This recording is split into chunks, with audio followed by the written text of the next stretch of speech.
you guys like that? Well, I didn't know what I was doing. The entire time I had no idea what I was doing. But let me explain though.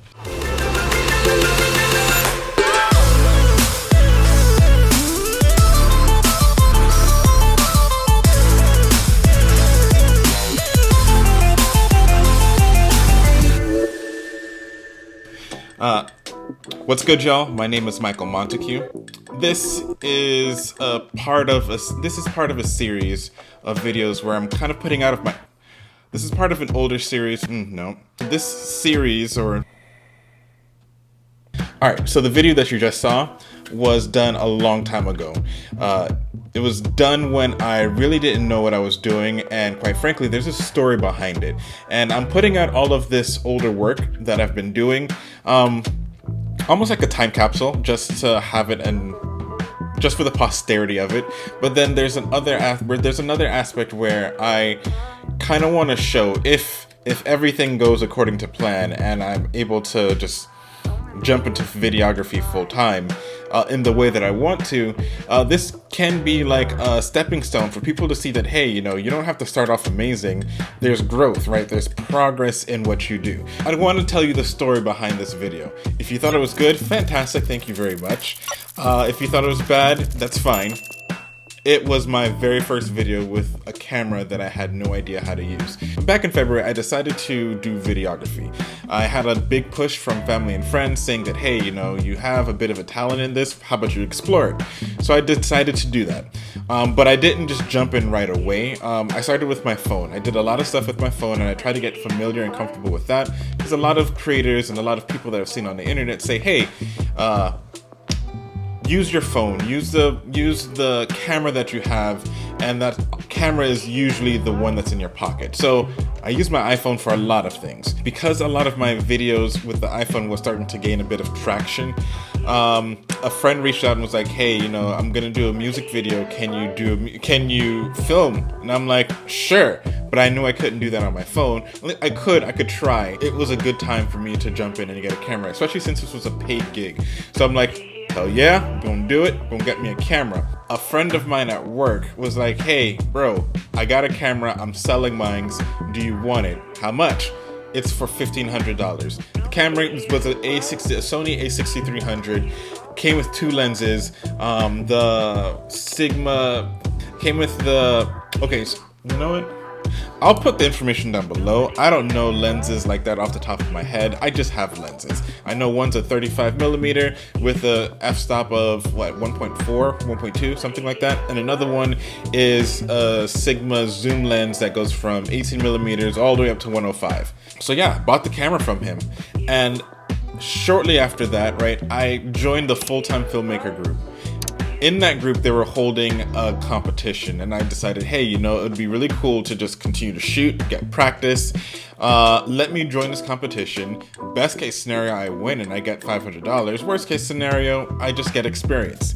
So I decided to do it, and I planned out everything. I had my shot list. I knew the story that I wanted to tell. This video, the theme of the contest was travel videos. So I created a story, since I live in Miami, around the not so typical places in Miami. Because when you think of Miami, right, you normally think of Miami Beach, Ocean Drive, like you think of like the typical cliche parts of Miami. I wanted to show, as a native, the parts that people don't necessarily know about, or maybe is not as popular, or is probably on the come up. Created my list, and I went out to go and shoot. Me and my wife, we went out one Sunday morning early. I took the camera, took my phone, and I went out to shoot. And it was a disaster. It was a complete and utter train wreck. I had a Mavic Spark, forgot the memory card at home, so I couldn't take any aerial photos of the park that I was going to. So that just turned out really, and we woke up so early. We don't like waking up early. So to wake up early just to make it to a place during sunrise, to not be able to do it, oh my, frustrating. So didn't have my memory card, so that started off terribly. Then we went up to Wynwood because that was the next area that we were gonna shoot in.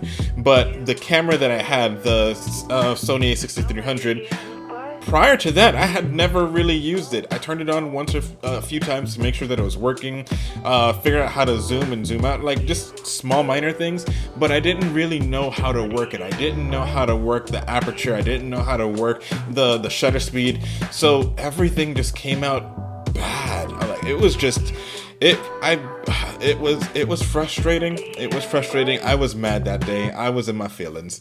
After that, I decided to just shoot with my phone. Because I've been using my phone prior to that for a while, I was comfortable with it and I was able to get what I needed out of it. So I just used it and I basically got all the shots I needed in Wynwood, and the last place I had was in, the last place that we were supposed to visit was Little Havana.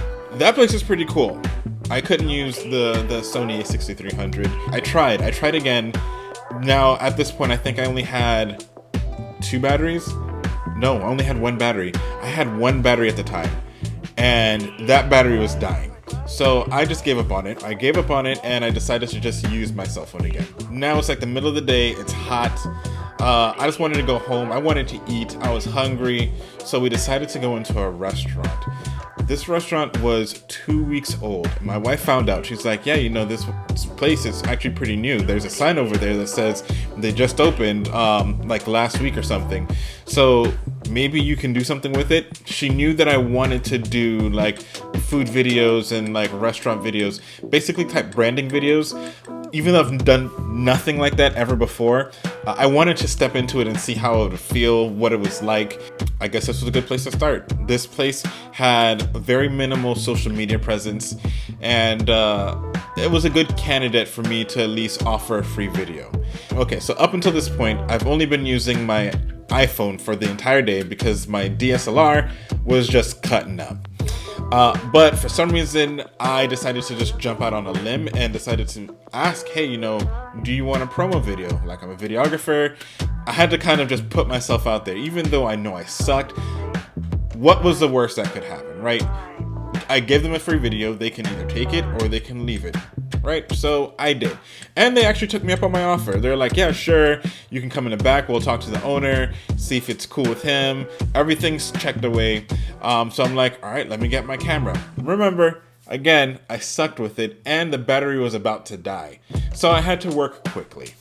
So I asked them if they can make one of their signature burgers, one of their most popular selling items, and something that would look flashy on camera that, you know, had a bit of pop to it. So they're like, oh, we know just a burger. Here, come in the back, put on this fishnet, hairnet thing, and let's go at it. In that moment, it was sink or swim. It was sink or swim. I'm like, I gotta make this work. I gotta look like I know what I'm doing. And my rule of thumb is if you come in confident, no one's gonna question you. Everyone is just gonna be like, yeah, this is the way it's supposed to be. Look how confident he is. So yeah, I did that, man. I went in just super confident and I'm there trying my hardest. I didn't realize that, right, with an aperture of like 1.2, 1.4, like your focus is really, really small. I had the hardest time focusing on the burger. So hard. When I went home, I realized that I had almost no usable footage. But because I recorded at 120 frames per second, all I really needed was like 1 second of good footage. And that would equate to, in slow motion, about 6 seconds, 4 to 6 seconds of good footage. So that's what saved me. That is what saved me. Because every now and then at that low aperture, because it was dark in the back, I didn't have lights. To get proper lighting and to get everything, I did what I had to do. But it turned out okay. I thought it turned out okay. It could have been worse. I was very concerned when I saw that a lot of the clips were just out of focus. But I did well enough to capture enough good things and enough good moments to actually make a decent video. I still lost the contest though, right? The contest that I originally set out for that day to do, I lost. But in me going out and doing it and trying, this opportunity presented itself. And I feel like as an entrepreneur, you have to take your chances and take your bets. Like you have to go out and take risks, take chances, and bet on yourself. Yeah, I could have failed and that's fine, right? Failure teaches you things. But then at the same time, it could have turned out great. Like great things could have happened and great things did happen. Even if you don't see the great things in that moment, it can set you up for something greater. I did not know what was gonna happen when I went out that day to go and get shots for this contest, which I lost. But still something great came out of it. I'm not sure how I'm gonna end this, but there'll be more. I have other videos that I've just kind of been keeping hidden, and there's stories behind those too. But thanks for listening. Thanks for hearing my rambling. I hope you learned something from it. Maybe, hopefully, I don't know. If you like this video, please subscribe and hit the bell if you liked it even more. Alright. Thanks for watching, and I will see you... Well, I can't see you because I'm looking at a camera screen. But hopefully, if you enjoy this enough, you'll see another video from me. Okay, bye.